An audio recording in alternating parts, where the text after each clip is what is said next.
Bonjour Benjamin. Bonjour Papa Stéphane, bon début à semaine. Merci pareillement. Bon début à semaine, surtout il y a une télévision officielle où il y a partout dans le monde entier où il y a merci beaucoup.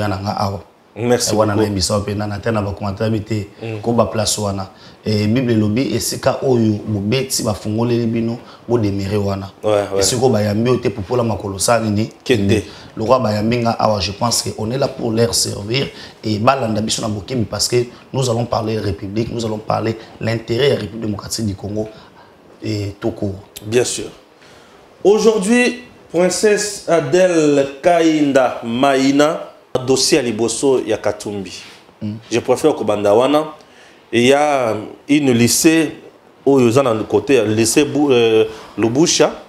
Alors, Moïse Katumbi, qui était dans sa retraite politique, n'a habité sur Zakiwapi. Bref, Abimi a dénoncé une société minière qui veut que Timo la cuivre place Ouana. Comment tu trouves la dénonciation à Moïse Katumbi? Bon, je pense que Azolingami Mimisa, on dirait l'Ingaba Congolais.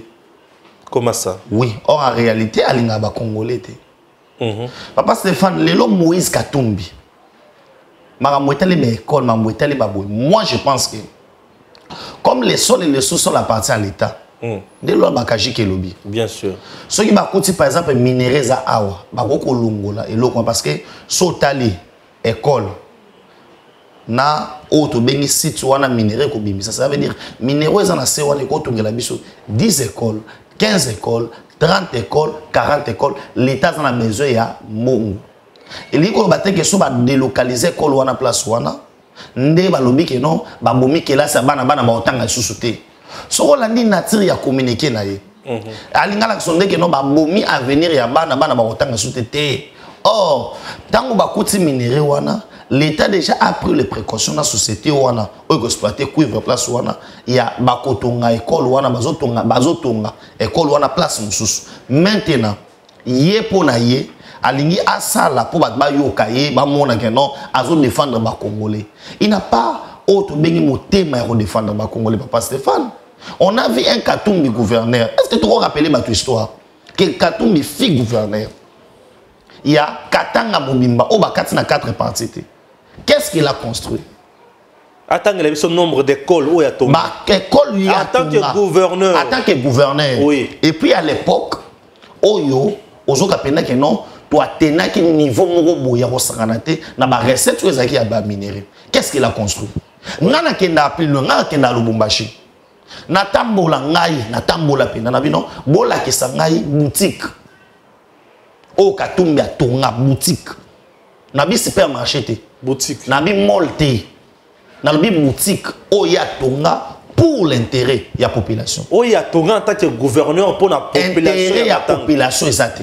Puisque moi on m'a dit, selon les informations qu'on a, même le stade a été construit na ko récolter mbongo ya ba entreprise na ba entreprise minière embelé. A imposa bango. Ba imposa ba investisseur, a imposa bateau ba za entreprise na bango. Ba za ba actionnaire.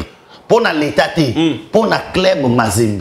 Et on m'a ajouté encore une autre information selon laquelle que même billet, voilà. Ceux qui Mazembe a obéi à billet à côté box wana, basu billet, bah ticket les billets à l'entreprise. Et chaque entreprise paye par billet, voilà, $500. Au foot. Alors au foot le lendemain, oya dans le stade, le lendemain on vient au Congo Lambongo, au boy, au Zanayayo. Voilà. À part wana place où il y a place eza solo place où il y a tongeli stade. Oui. Eza terrain bateau catholique. Bien sûr. Vous comprenez? C'est pour vous dire que azali wana pour on peut se mettre ma leçon. J'ai suivi nani o mi mamalette. Kamitatu. Viona mi mamalette. O mi mamalette Kamitatu. Nous parler que vision na ya zali na ona katanga soit etenda qui au Congo mobimba. Quelle est vision zali na ona katanga? Est-ce qu'on parlait du Lualaba na tango Katumbi? O le belango ngeni. Lelo oyo ozo sama na Lualaba. Ozo sama na Tanganyika. Tout ça c'est Moïse Katumbi za na bongo wana. Il est en train de parler à l'objet et l'on m'a fait un kanda. À part non ma école, on m'a fait un kanda. Il est en train de parler à l'objet qui à Kouti province, ils ont coûté $28 millions. Katumbi a tiki na 900 millions. na otuna Katanga Mobimba riche en termes auto benga ba minerai. Ba minerai oyo mokili mombezo luka. Province wana tout neto ba tous les 4 provinces lelo. Est-ce que recette nango ko za 900 millions de dollars? 900 millions. Ah oui, hein, ça c'est très important. 900 millions. C'est-à-dire ça veut dire c'est jouer avec les gens. Bien ça c'est gérer les Congolais. La plupart ya banzela o ya tonga. Aujourd'hui, Jacques Kiaboula a bongisi banzela nyonso wana. Bisika Kiaboula a l'équité banzela o katumbi atika isa par terre. Mais moi ya misanga ngana ke kutu na banzela ebele na bina ville ya Lubumbashi. Batangela nganzela oyo katumbi asala. Au moins, c'est une route qui n'a jamais existé. Bien sûr. T'entends, on fait ma sali yango. Si ko batangela ngape na ville à Lubumbashi. Kezaki na nzela moko boy na biko réhabilité. Nzela mo banda ko existé oyo katumbi asala. Katumbi asali banzela oyo ko minerai ya Kasumbalesa. Pour tout ka minerai qui non nga lingi. Katumbi s'est fait actionnaire. Asali ba MCK. Aujourd'hui si on a vendu la GK mais c'est Katumbi. C'est eux qui ont vendu ça dans l'éclair. Dans la mienne. Est-ce que Bako Yebisa Miso Katumba Mwanki trio wana Katumba Mwanki Katumbi Kabila? Est-ce que vous allez fier les lots? Il y a bête la Miso elle est solo à contrat minier. Hein? Or, nakati ya contrat minier surtout et ça spécifié boy. Il faut payer sa population autochtone Moussala. Ouais. Il faut tonger la bango école. Pourquoi école? École batonga kango. Là où tu as un site minier, les enfants ont tendance, il y a aucun narabisika wana parce que ils ont l'argent facile dans le quota, batanga raté. Bisika nyo surtout, ba site minier zali, ba salaka effort, il y a kotonga plus des écoles et pour population, pour bana basanini, ba longola idée aucun na ba mine, ba kende wapi na ba école. À part wana, pour ba pesa au contrat minier, il faut assurer l'état que au kotonga ba hôpitaux. Bien sûr. Il faut assurer l'État que au Kotonga, quand il y a des travailleurs, travailleurs dans le camp. Et puis, il faut assurer l'État que au Kozana na bisika oyo, ozolo na bilo kwa kolia. Pour déjà, qu'on sait déjà ma minéraux, ça qu'on spelue. Boye bisangai, le contrat au Katumbi basigna. Na Kabila, na Katumba Mwanki. Lelo oyo, ils ont apporté nini. Lelo aussi fatia za mitumbebele parce que azali ko boya ba contrat monsieur signama nanya ganyaka.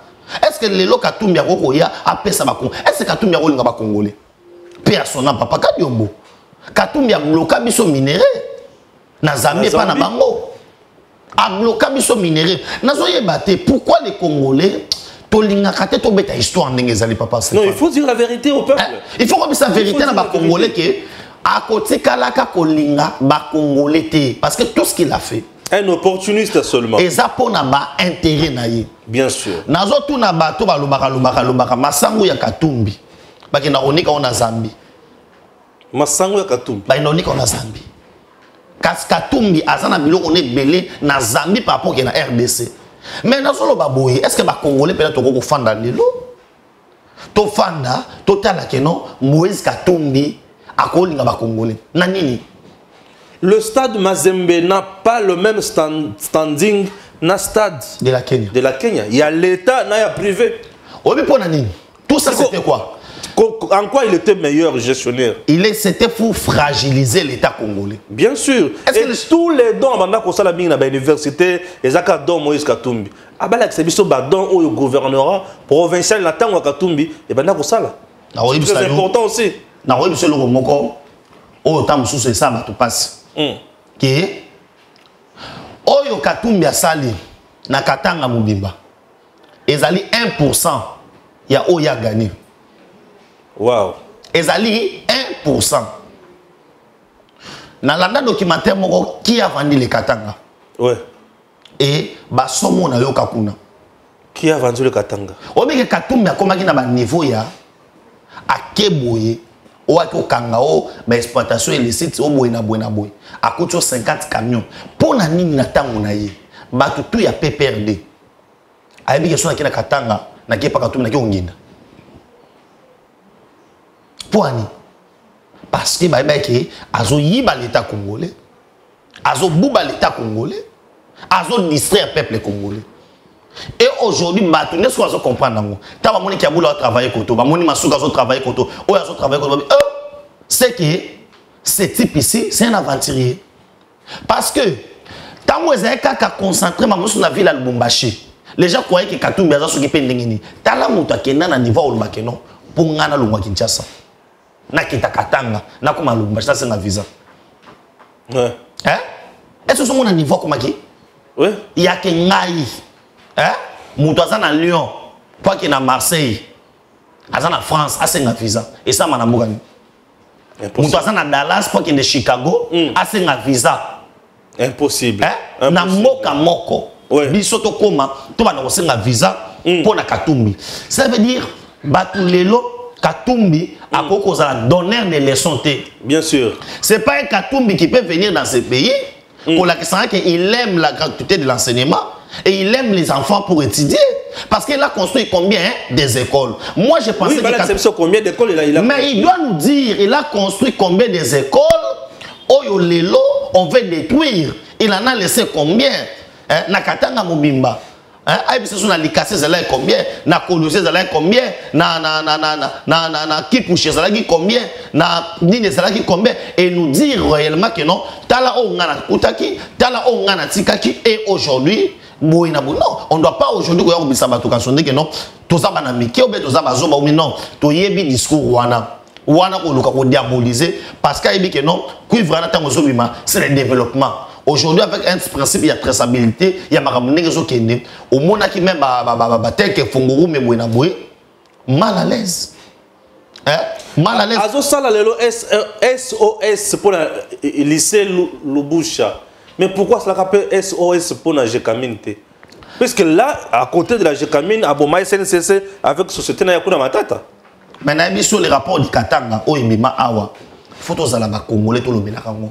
Papa Stéphane, toi, on a difficulté mon peu dans les médias. Au moins, le moment où vous avez côté, vous avez une semaine mobile. Autobus, c'est essentiel. Rapport, il y a gestion à Katanga et Bima Gécamine. Ouais. Gécamine, il y a chambre. Salon, cuisine, na $500.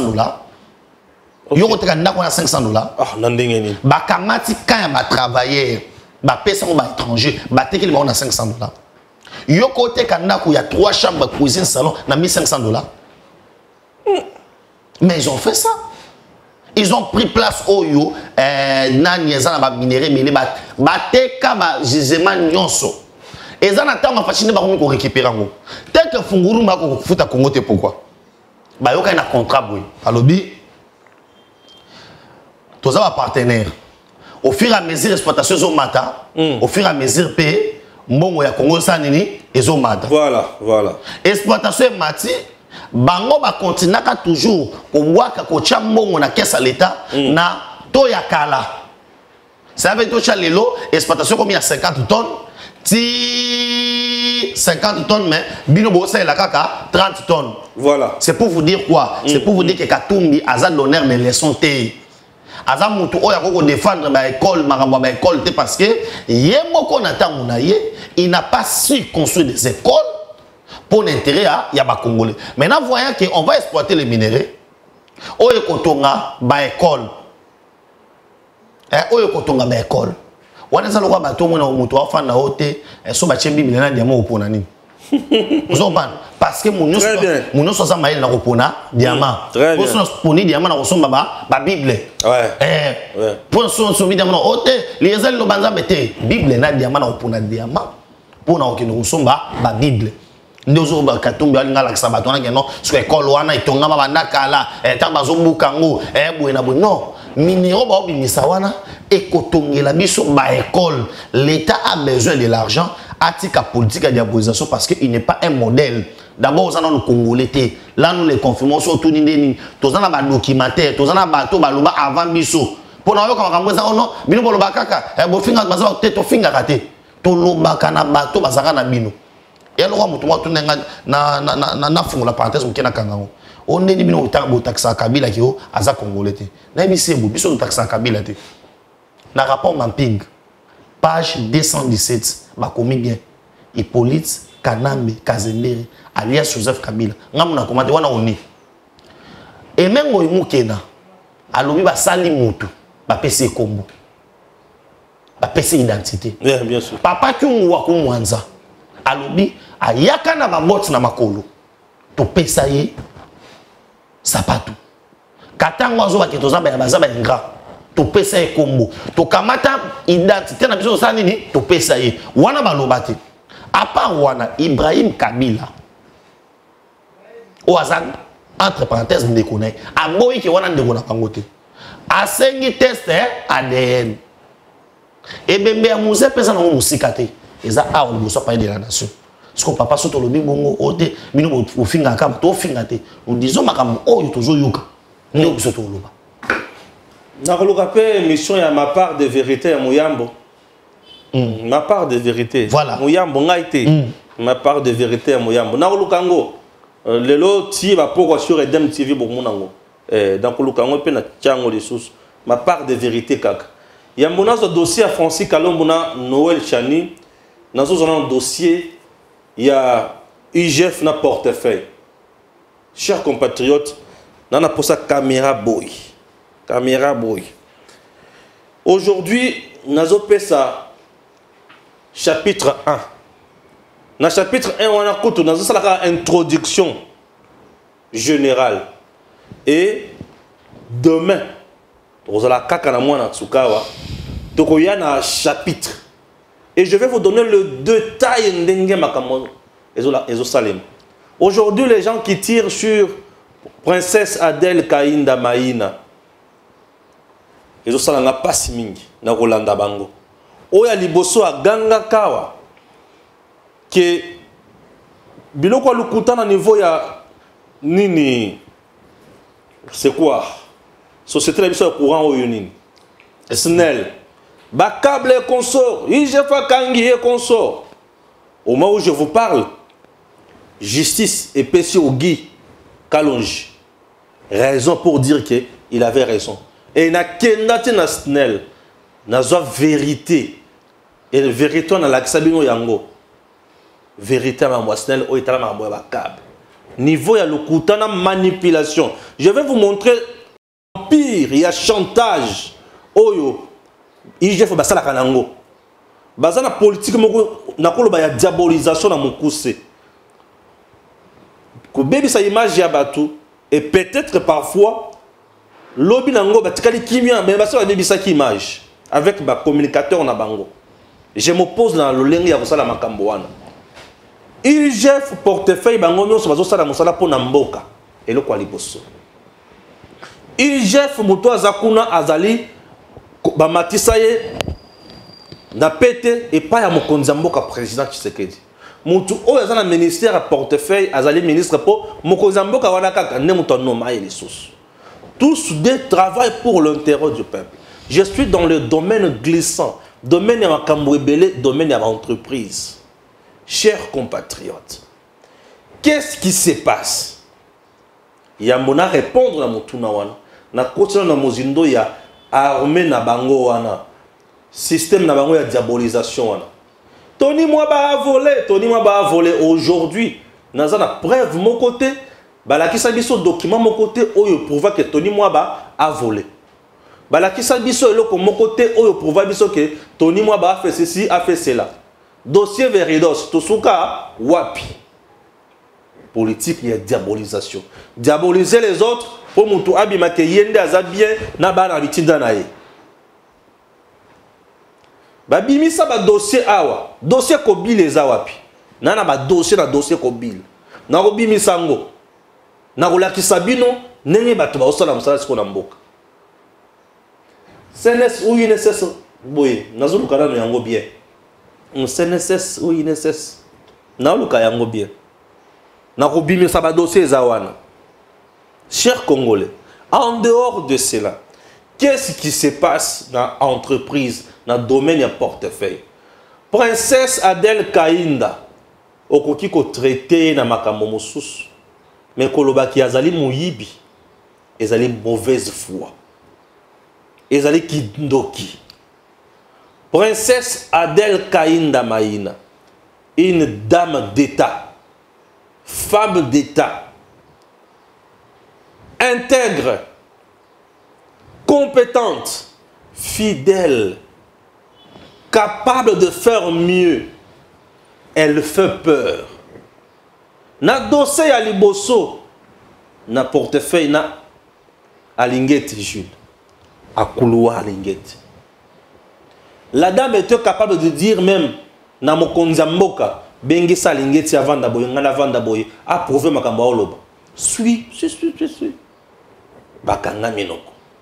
Na portefeuille, qu'est-ce qui se passe? Na entreprise de l'État, chers compatriotes, les entreprises sont là, elles travaillent, elles fonctionnent. Et il y a ce que nous appelons patrouille financière, il y a IGF. Je suis d'accord dans mon salaire, à Osala, ils allaient malades pour l'entreprise. Les entreprises produisent. Avant Misolo et Bima, il faut IGF Atala à contrôler qu'est-ce qui se passe. Avant Misolo et Bima, il faut qu'on justifie. Tout à fait d'accord. Pour être sûr que si est bimi, moi tout l'homme de la ressource et on a la coco sur la justice, ça moi passe. Tout à fait d'accord. Là, je suis d'accord na bango. Le même les entreprises, les autres travaillent. Entreprise telle a fonctionné à bimi autant. Oui, ok. Ministre à portefeuille a Bekisi IGFT. Azotel mais la peu IGFT. Ministre à portefeuille a Bekisi IGFT. Azotel mais la peu IGFT. A Sengi. Bango bazo contrôler c'est bien. Mais il peut le ministre de tutelle, le ministre de l'entreprise. Nazana Bosenga Yakosa la audit classique. Je dis bien audit classique. A Sengi Yango et pas à IGFT. A Sengi dans le gouvernement. Bopé Sanga il peut chance dans la audit classique. Pour être dans le ministère à portefeuille. Il y a aussi Batou qui va charger pour contrôler ma Kamboana. Il y a une entreprise. L'entreprise est Sangai misolo na bango. Ils ont Sangai la production na bango. Mais tout le monde entreprise ils ont tombé makakate. Oui, IGF a copié sa rapport. Entreprise telle a mis autant de millions, c'est bien. Mais autant le niveau de vie entreprise, ils ont assez. Mais Madame Alobi, il faut payer à contrôler. À ça la audit classique.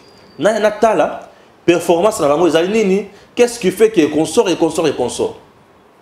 À Sengi dans le gouvernement. Ce dossier n'est pas encore aligné au niveau du Conseil des ministres. Je dis bien que ce dossier n'est même pas encore aligné au niveau du Conseil des ministres. Et dans ce Conseil des ministres, Madame sera en face. Il y a IGF, on va l'inviter là-bas. Monsieur l'inspecteur chef de service, avant de Wana et avant de président, avant de Wana, président du Conseil des ministres. Madame a posé problème, le patron de l'entreprise. IGF peut à lobby. Mon conseiller, IGF, monsieur l'inspecteur a eu peur. Ne veut pas Bakende Bongo. Ne veut pas à ça la débat contradictoire dans le ministre à portefeuille. Azo bangande wana. Na koti na mozindo. Na tuni. Azo banga po na nini. Ba yebisi nga eza na ba avantage mususu lelo koma kozala makasi. Na compte na bango. Ah, compte ya banani. Oya IGF na lobi abo. Nakoya na biloko wana na deuxième chapitre. Nazanango déjà. Nakoya na biloko wana na deuxième chapitre. Je vais vous montrer ça. Alors, bana bitinda IGF basa déjà na terrain na kati ya kofinga excellence princesse Adèle Kainda. Moyibi, mama boye.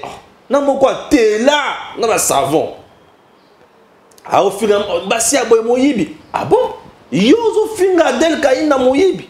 Muto asali 21 na Assemblée nationale. Ah bon? Yo muto oza na Katumbi. Oyo akomisa Kongo na yebite soki nini?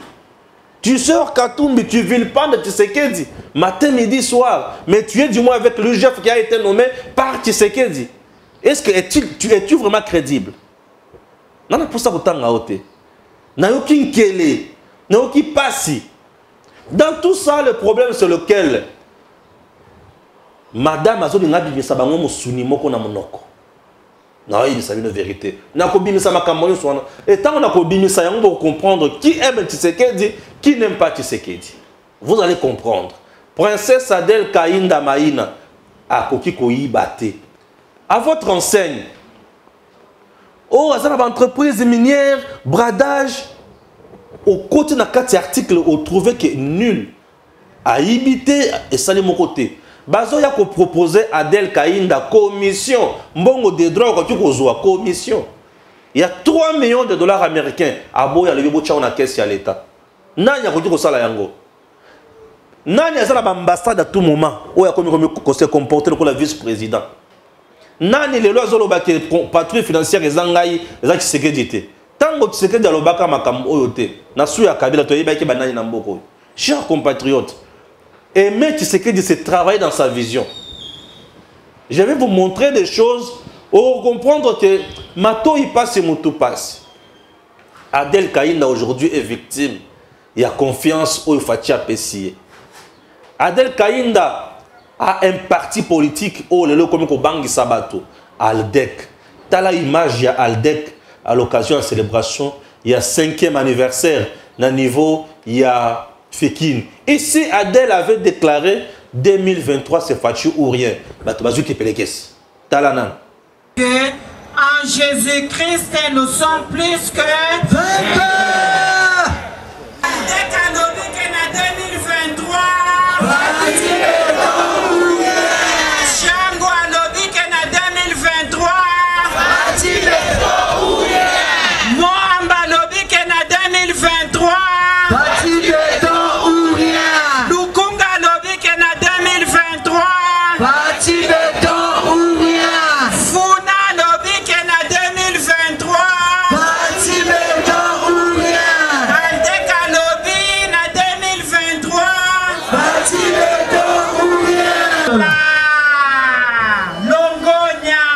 Sur le plan politique, Adel fait peur.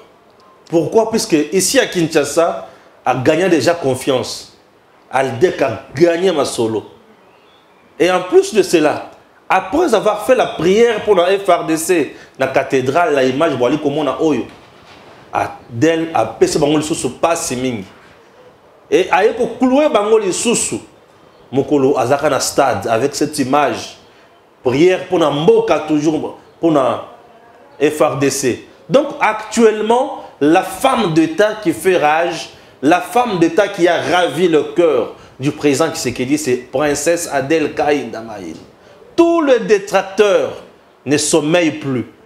Tous les détracteurs ne dorment plus. J'ai dit tous les détracteurs, télémi. Du fait qu'Adel Kainda a soutenu deuxième mandat du président Tshisekedi en solo comme ça avec son parti politique et comme Lingam. En dehors de cela, et le quoi que Boumabango, Mokolo Papa Naya Koufi, Fachi Béton, l'institution présidente de la République s'est déplacée. Kinoti Nabisika Adel Azalaki pour nous conforter, pour nous sunga, pour nous assister. Warande Bomignons, Landa image. Le colonel Ferdinand Maïna Bachilo, père biologique de Madame Adel Kainda, ministre d'État en charge du portefeuille, a tiré sa révérence à Kinshasa le 28 juillet dernier. C'est ce mercredi que la famille de l'illustre disparu a organisé des obsèques dignes en la cathédrale du centenaire protestant. Toujours plus proche des siens, le chef de l'État Félix Antoine Tshisekedi Tshilombo a personnellement fait le déplacement de ce lieu du culte pour honorer la mémoire de ce vaillant officier qui, durant toute sa vie, a servi la nation sous le drapeau. Le garant de la nation s'est incliné devant la dépouille. La princesse Adel Kainda, fille de l'illustre disparu, ministre du portefeuille visiblement abattu, a reçu la consolation du père de la nation. Un honneur pour la grande famille royale Oussengue qui exprime sa reconnaissance à l'endroit du président de la République.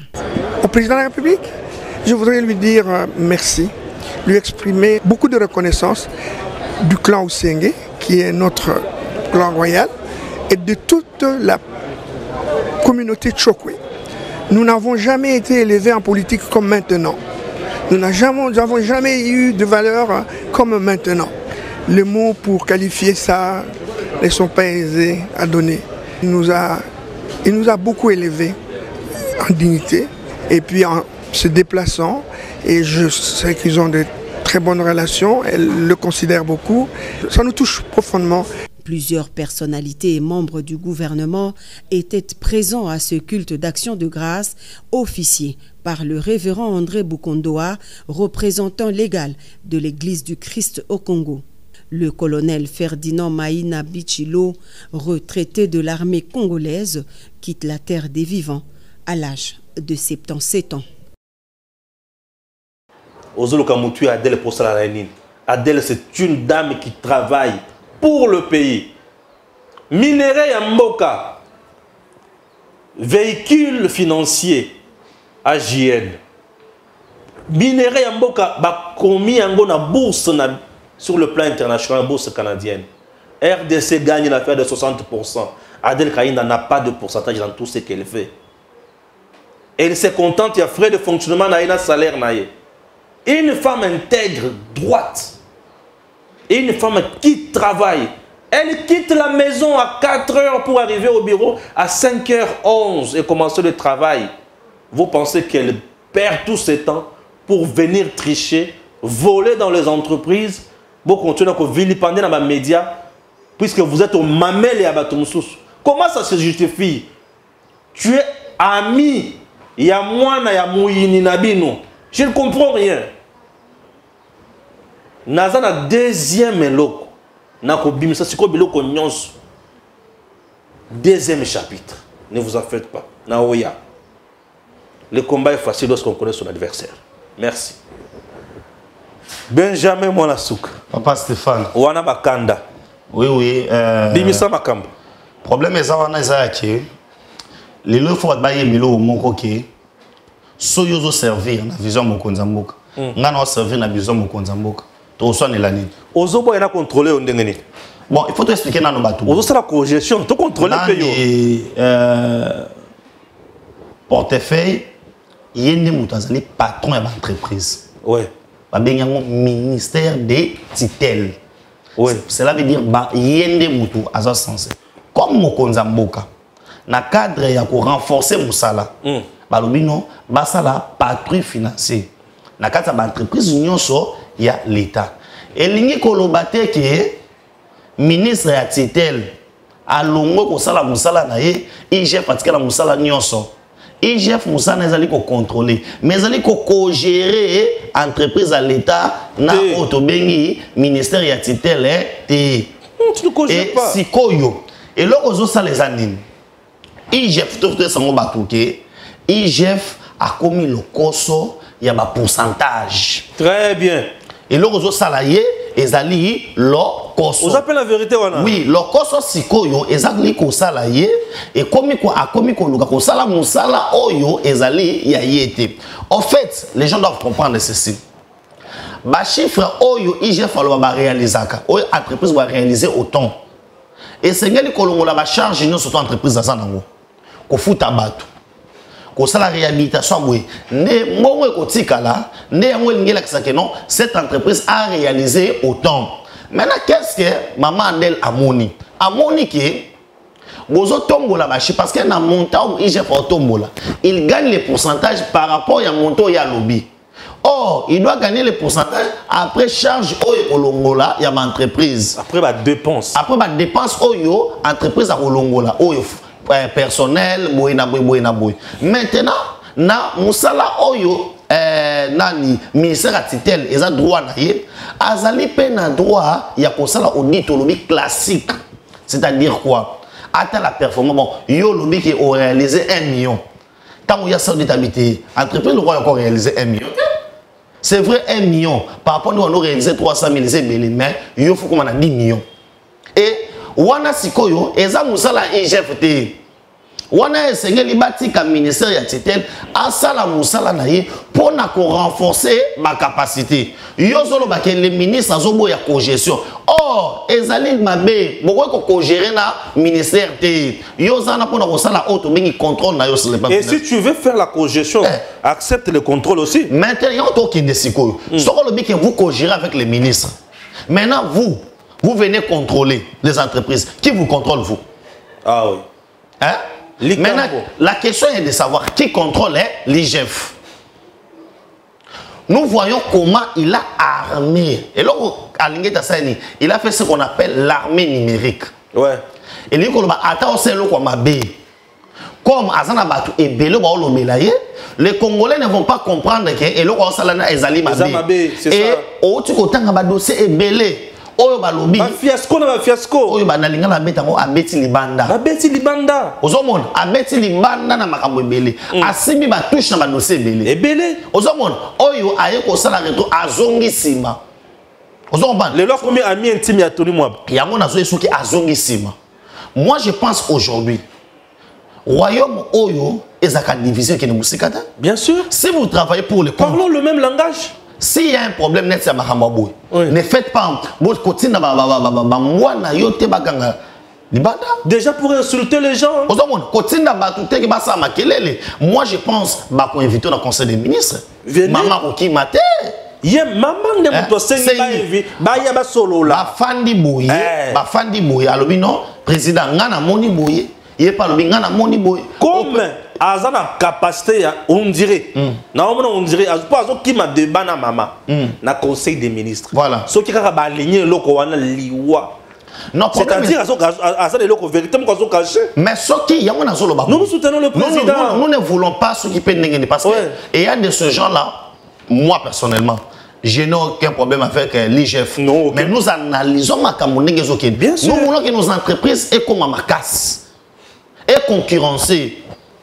Pour le secteur rebelle, nous libéraliser. Et c'est que les entreprises de l'État, elles appellent à coquille à concurrencer. Il y a un cadre, on a des mamans soucis qui non, renforcer la performance de l'entreprise. Mais il y a un fragiliser pour un pourcentage aux autres années, aux alliés aux autres. Il y a un géré. Il y a ce que tu vas retourner. Il y a un contrôle à cahier. Nana contrôle la cahier. Chose grave. Tout ce que j'ai fait dit, et là, ça n'a pas ces années. Vraiment. Prendre un journaliste qui est reconnu de Katumbi, qui est reconnu qu'il est hostile, qui est injurié. Oh, il y a une moralité. Au tché pembeni na yo. Pour akoma, au salé na chaîne, au PC ba monto, PC ba dit qu'on a vu. Sikoyo, ezali po. Lobi na moyo moko mwana ennemi na yo akoma masa na yo ekomi ndenge sikoyo est-ce que Peter Chaninga na otanga kombo akosala eloko mobo ya bien pour na fachi maman Adèle il faut to landa mabo bien maman Adèle azali nommé na ordonnance présidentielle pas ya fachi IGF ezali service attaché na présidence donc non na président ya moko susu pas fachi bo sala musala moko. Parce que yo qui ne peut pas dossier bon pas ennemi à Fachi pour allonger on a sens nim. Maintenant tant bazo finga maman Adèle kaza boyibi. Mais papa Stéphane, on comprend de note. Mais ça jette. OK. Et ça ko lobake bazo finga muto anomaki yo ozona même yibi. C'est yo pesa muyibi. Cela veut dire IGF fazo linga la kisalo lenge mususu ke madame la ministre Oyo, banomaki muto anomaki basala ne cop. IGF azolinga la kisa la face du monde. IGF koute alingeti. Bien sûr. Alinga la kisa la face du monde que patrouille financier zalié. Alinga la kisa ke o mokonza moko sa mutie ngana leki. Azo sa déjà campagne moko boye indirectement, il y a ko déstabiliser mokonza moka. Parce que quand vous partez OK ko armé bato oyo bazana pour rebondisa mokonza mboka. Moi je pense que ils ont déjà une manière il y a rencontre en guerre dans mokonza mboka pour nous vendre négativement parce que tout ce qu'il fait nous savons toi ma chaîne tala moi dit totambola papa Stéphane toi pe na baninga toi bini mabongo emeta maka toi bana mikite mamoto lo na TV toi lo ba pe pour na sentiment ezate pour na maman Adèle pour na buena bueno toi lo ba pour na mboki kende liboso à la lire to kende na alingeti tous en bas problème bosso to kende parce que ça maintenant c'est freiner bonne marche il y a portefeuille na biso wana ngana ko lo bakaya mukuse yango wana c'est freiner une bonne marche et en conséquence biso tozolo ba bien que lata sapato ko kina lokolo na yo o eza yo tetika sala musala ya l'état ne va mettre le maboko mais ce qui a commis ko toucher na ko détruire action gouvernement wana ko simbate oza wana moni soki ba bengi IGF eza wana pour renforcer contrôle ya nani ya gouvernement mais za wana te pour na ko sala parce que musala salaka normalement c'est l'Assemblée nationale qui devait le faire ba cour de compte il faut sala yango ya mona des fois rapport na mona cour de compte ko kanate et pourquoi et parce que il y a comme un pourcentage. Ça devient compliqué. Deuxième chapitre, il y a dossier Oyo. Lobby. Tozo yana ba dossier mususu. Lobby aux na kotanga la bino biloko pièce contre pièce. Na koya na biloko. Na ko la sabino ba musala na ndenge rosalema. Audit classique. Oyo IGF fazo banga. IGF fazo banga audit classique pour na nini? Alingi tazo banga audit classique. Au ministère à portefeuille faut pour batounaye déjà kuna lobaka bien batounaye déjà kuna ba gagnera déjà pourcentage voilà ceux qui bat ont empêché ce que bakolo musaba sa musana bango non hein audit classique et puis je dois répéter pas contradictoire nazo répéter princesse oui toi nazo répéter bien maman Adel Kaina atikele ko lobate que non et j'ai pas sa patrie financière et parce que wana et là on faut mettre la mosité bien sûr et là bazo ine ko ambazo ba que non ba go ba sa contrôle ba boyi ba sa la contrôle mais loi et pesi alingeti a ko gérer na ministre té ministre pas ça musana pe ministre alobi ya to kutana na kata conseil de ministre oyo ka argument nanga devant mon konzamboka ministre ne s'est même pas adressé na IGF GFT ministre s'est adressé na gouvernement na komi mukanda na ngai par rapport à ma camarade comme dans le secteur nanga ngai na zalawana IGF azalawana yelo ko zo pesa diarrhée verbale ndeyo ah voilà et le ko zo pesa diarrhée verbale bato baza paniquer o ba dialoliste ba bimi bato ba bimi za da boboyi et le ko zo mamboka yango ya kangai na ya to vanda to solola voilà moi je vais initier l'audit classique yo za la patrouille financière. Mais avant que banda yo il faut notre solo là kuna gouvernement bi nonde mutu bopesenga musala oyo président yo nde mutu pesenga musala oyo nazo ya na makambo nga nazo kotala ngo na musala langa quitte au président conseil des ministres va vendre ba solo li ce n'est pas un problème qui va se régler dans le média voilà pour commencer à vilipender mutu ke boyibi azoli ngabo non écoutez on est sa bassesse voilà on est sa incompétence voilà là ezola kisa ke ozo bomba eloko moko boye voilà soki ozo eloko ozo bomba ekoye bana ngai na koloba ngwawa surtout comment ba teti hein pour na Congo te doit bonne la mission pour na Congo te que tu s'appelle na mataki mataki na 100 degrés vraiment tu sais. Et ça, quand je vois Peter en train de dire que Moïbi, moi, c'est Wana, non, non, quand il y a Delta. Il y a bien comme ça. Et ça, fois, il y a Peter. Il faut t'en avoir, c'est ma Peter. Papa Stéphane, biso il nous défendons mon konzambo. Ton midi pourquoi? Autres a payé. Bien sûr. Mais mon konzi, oh Peter a fingara. Oh avant de la plateau ou critiquer. Il jette ta maison à mon fonctionnement. Ma faute à la Peter. Aux hommes à niveau. Oui, mais je suis en vérité. Non, c'est révoltant. Mbongo Oyo, il y a l'État. Mbongo Oyo, l'État a l'effort. C'est ma maman, Nel, ma nana, a l'effort que Mbongo a caisse à l'État a coincé ma entreprise. Bako Mbongo à l'État. Mbongo a nandé, biso to bénéficier de côté. Mais Peter Tchana zo bénéficier nango. A bénéficier nango. Peter Tchana na Katumbi. Et Kozana Katumbi yomo yebi. Le Congo gagne quoi? Hein? Merci. Token a point moussous.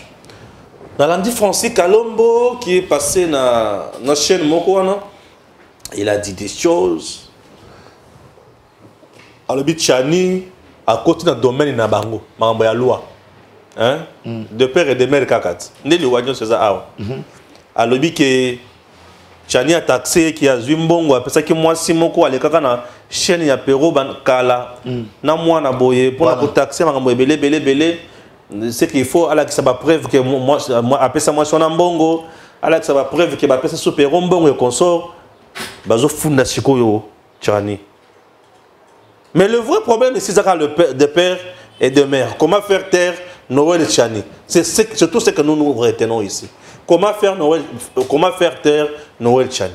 Bref. Na mukose ba osakana biso ba congolais. O comprendre? Na osakana biso. Ba osakana biso ba congolais ba to soza drôle ba te ba fanda kimia. D'accord. Bata la mamune to kena. Lelo oyo vie privée ya Noël Tchani. Eza les anningi etali biso te. Masalika réveil à conscience na biso alobi. Contre l'andisa mana iloba ya Nzambe. À Deutéronome 15-17 tu wana balobi. Ba Nzambe azo instruire na Moïse. Okozwa mokonzi, tu prendras pour roi au milieu de tes frères. Au milieu de tes frères. Pour nani? À l'époque où Israël a otambola. Bazaba to benga bango na Bible ba ramasi. Ba utaka bazaka pe ba égyptien, ba nani o ba yakape, o ba makala bango na kati ya Égypte. De père qui o kamata bokonzi, o pesa na mupaya. Ezali pamba te na mikamo akomi na Nzambe. Balobi pona likambo etali sacerdoce. Bo pesa okaka ba lewi. Oya botami na tata na mama. Po bango nde bakolo musala wana. Concernant makambo ya mboka, pesa na mwana mboka de père et de mère. Aujourd'hui, muto azana soma l'état. Comme état de père et de mère, jour wana mona kondo zoka moi. Yo mo musika sika. Tshisekedi nous fait du bien. Du bien wana nous fait du bien wana. Asaleli Stéphane te. O Stéphane a fonctionnaire à l'état te. Masaleli ndeko moko boye. O tam Stéphane amoni, Stéphane a ok sengwabi. Ah, ndeko azaki na 1500. Azaki na $150. Akomi na 300, akomi na 500. Même si côté na poche na yo te. Mais épais sur est sengo parce que azaba kila na yo. Le sang des pères et des mères. Pour ani, balobi na ba fonction mususu. Moutaros en loyauté partagée. Et ça est le côté. Mais imagine-toi, un chef d'état-major général par exemple. Oyo, tata naza par exemple ougandais. Papa naye, maman nayaza congolaise. Toi qui n'est-ce qu'on a guerre. Nangam kuna basoda bazawana. 3 papa leki naye, baza ba colonel. Na ba leki naye mususu. Ba pèse ko instruction balobi bombarder. Est-ce qu'on bombarde? On bombarde. Hein? Alors, il peut souboyer. Bah, fonction le la premier ministre. Président de la Cour constitutionnelle. Boye na boye. Alors, au fait, alors, to verrouiller ba poste clé ya mboka na biso. Exemple, mutoto tanga awa Soriano Katumbi. Tokoki ko pesa par exemple un ministère de la pêche. Oso mon ne ba ministère de la pêche on ko pesa moto. Ba ministère abo mais o etali ba poste à souveraineté to verrouiller yango. Kalomba ko finga ina likambo nini. Kalombo eloko nini ya mabe. Oyo Tchani alobi oyo ekosala passe na moto aza congolais. Et comme ça, la passe dans mon toit qui n'a pas étranger pour en défendre. Moutouana. Parce que la logique nango. La loi n'a pas ciblé Moïse Katumbi. Si Katumbi est congolais, et ça la passe à nous. C'est là où moi je me demande Boutoupe Moïse. Sokoza congolais. On a vu Katumbi. Abimi quand on a vu un milâtre. Olivier Kamitatu. Baki awana poto. Ba komi na réunion na bango ya bayuda. Bayuda. Kasi Katumbi ndio ofunda bisoti. Et pas toi mama Yesu. Ba scribe na ba pharisien. Banda mara Yesu. Kasi ndio ofunda bisoti kuna. Ba to azala ba nini wana. Bien sûr. E ba mu pharisayo ba kende kuna. Aina réunion ba mu pharisayo ba ese babi awa kayo mtu okota. Kamitatu na Kalombo watika libanda. Ah bon? Akota kaye moko. bisika mettra ba anglais ba monsieur ceux qui ont ba so nini anglais wana existe raté alobi bazo ko empêcher ngai na sengi bo soutenir nga po baza ko empêcher nga pa ba congolais na kuma président na Congo c'est pour ça congolais té même le roi tout temps au salami est-ce que congolais a la conscience à ko fanda lelo a na plateau pour na ko défendre les étrangers. Les problèmes est le nombre des idées dans le côté. Les problèmes est hein. Tous en a besoin à Congolais, il y a de pères et de mères pour nanini. L'expérience nous a rendu sages. Aujourd'hui, nous devons protéger notre pays. Nous avons 9 pays limitrophes. Tous en a tendance kaka, il y a Botina rwandaise, ou Botina ougandaise, ou Botina centrafricaine, mais tout protéger. O ezali ba ministère ba poste clé ya mboka na biso ke muto aza mopaya akofana na Congo obi Congo oyo eza pays yambaka batu makasi pays mo hospital to yambaka batu makasi toza wa biso toza ba commune na Kinshasa to kona ba Musa mais na lelo ngai Benjamin na fanda boy Musa na biki papa ne malien maman na congolaise Musa comme président na Congo.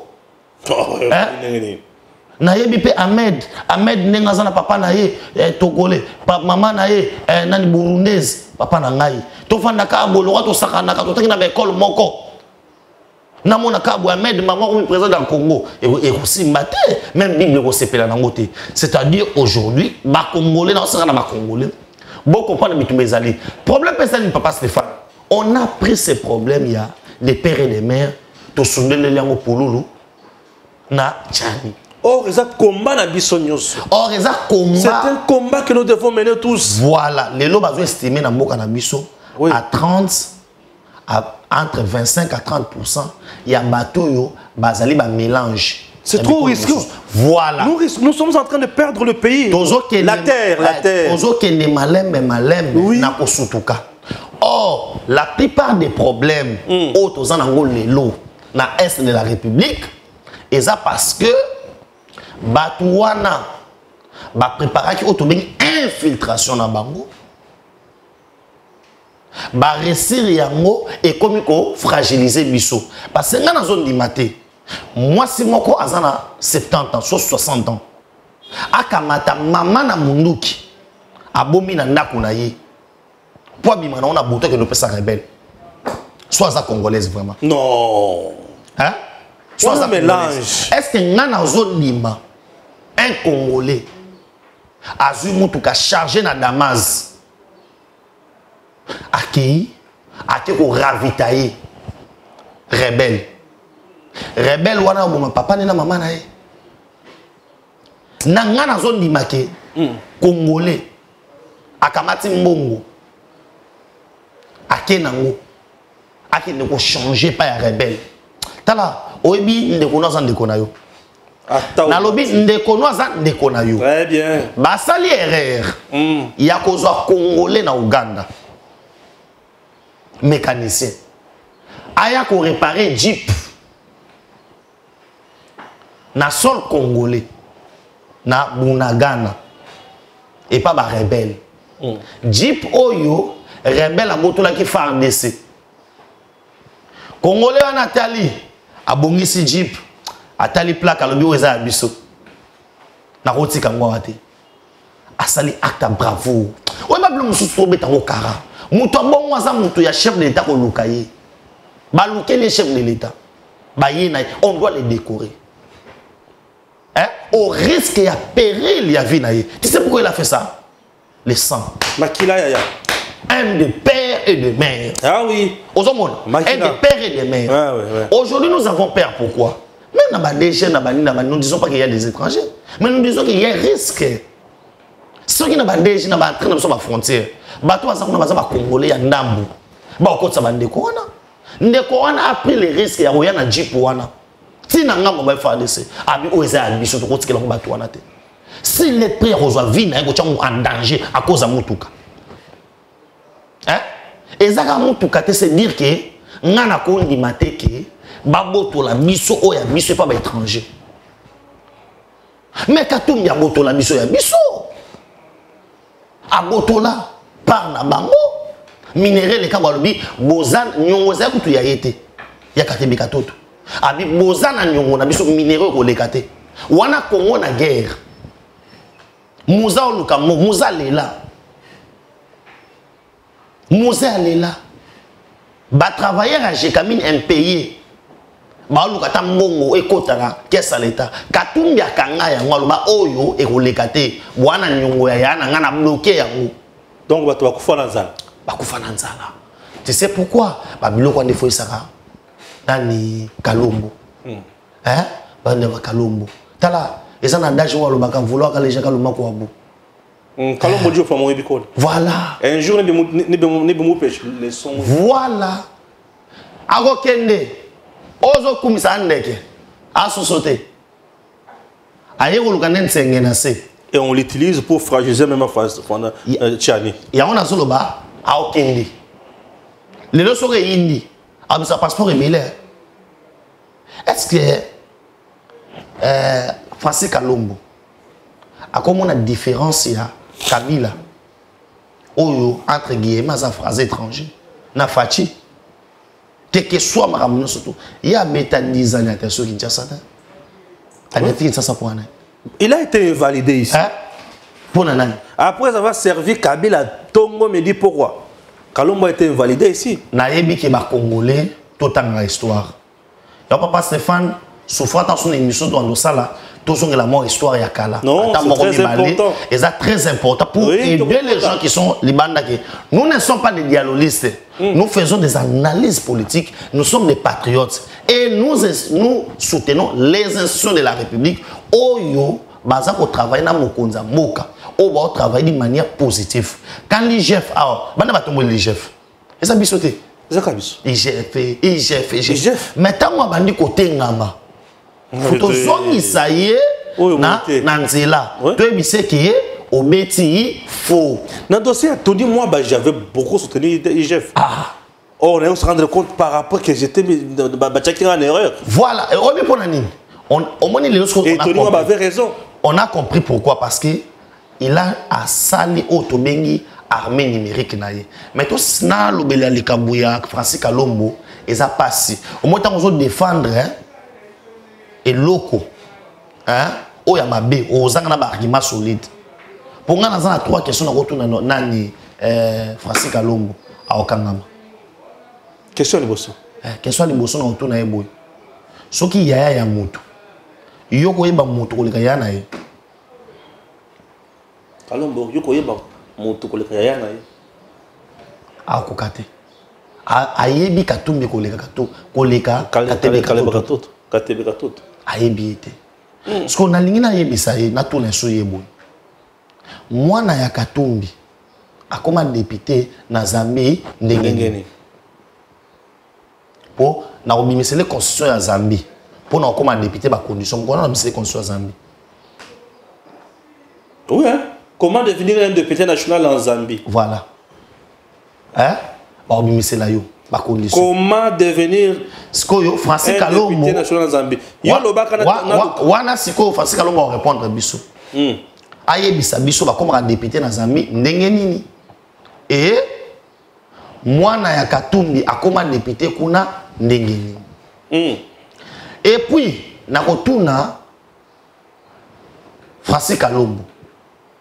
Loi des pères et des mères. Soki Katumbi azali congolais.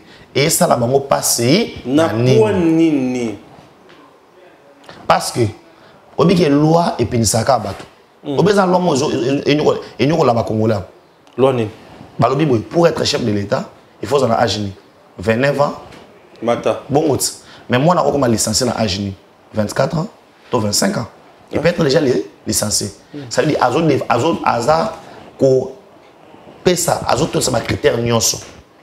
Mais comme la constitution est attaquée pour la président de la République, il faut 29 ans matin. Bah pesa kayango par rapport à l'âge de Camille à l'époque. Bah t'as quand mesure. Bah surtout de 28 ans. Si na 24 ans, o muto akoza déjà licencié moi ataza maele ndenge nini ataza congolais de père et de mère moi comme chef de l'état exact pour comme gouverneur ya banque centrale il faut aller de père et de mère ceux qui gouverneur ya banque okoza de père et de mère et bon chef de l'état c'est quoi il faut aller infiltrer chef de l'état infiltré il faut aller 50%. Ah ça bon. c'est nous importune. OK maintenant quelqu'un qui se défend quand même il y a Moïse Katumbi papa c'est Fatou qui est musika papa na ngai maman nous a congolaise papa nous a congolais mon frère moi et bon gâteau dit maintenant c'est moi si na yo pays aza congolaise té skoyo bana na yo pays baza ba congolais té bazo yo vraiment pas na mboka wana aba député ailleurs yebisanga sikoyo okozala chef de l'état ngona ndenge nini siko to tuni lisusu tango au perdant national au perdant passeport congolais ozaki na poto banda kotambola na passeport ya mboka nini question